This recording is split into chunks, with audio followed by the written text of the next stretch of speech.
Hello, কেমন আছো সবাই? তো অনেক দিন হয়েছে আমি তোমাদের সাথে কোনো কিছু শেয়ার করি না। তো আজকে নিয়ে এসেছি থানকুনি পাতার বড়া। তো থানকুনি পাতাগুলো আমি কেটে নিয়েছি। আর এখানে আমি রসুন, পেঁয়াজ, কাঁচা লঙ্কা কেটে নিব। এখন একটি পাত্রে আমি থানকুনি পাতা দিয়ে দিব। থানকুনি পাতাগুলো দিয়ে আমি এর মধ্যে পেঁয়াজ কুচি দিয়ে দিব রসুন কুচি দিয়ে দিব, কাঁচা লঙ্কা কুচি আর পরিমাণ মতো লবণ, হলুদ গুঁড়ো, লঙ্কা গুঁড়ো, সামান্য পরিমাণে লঙ্কা গুঁড়ো দিয়েছি আর হচ্ছে সামান্য পরিমাণে চিনি দিয়েছি। চিনিটা দিলে খাবারটা খুব মজা হয়। আর দিয়ে দিব হচ্ছে চালের গুঁড়ো, আর দিয়ে দিব সামান্য পরিমাণে আটা বা ময়দা, যে মানে যেটা ঘরে থাকে সেটা দিয়ে ভালো করে আমি এটাকে কুচলে একটা মানে ডো বানিয়ে নেব। একটু জলও অ্যাড করেছি আমি, ভালো করে মতে এটাকে আমি ঠিক এরকম করে নিয়েছি। এখন একটি কড়াই বসিয়ে দিব। কড়াই আমি তেল দিয়ে দিব। তেলটা গরম হওয়া পর্যন্ত আমি অপেক্ষা করব। এই যে তেল মনে হয় গরম হয়ে গিয়েছে।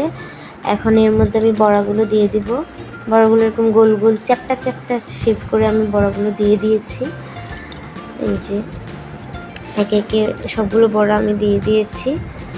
আর এটা খেতে এত মজা, মানে গরমকালে তো বেশ ভালো লাগে। অনেকে তো এই পাতা দিয়ে আবার টক রান্না করে খায়, মাছ দিয়ে রান্না করে খায়।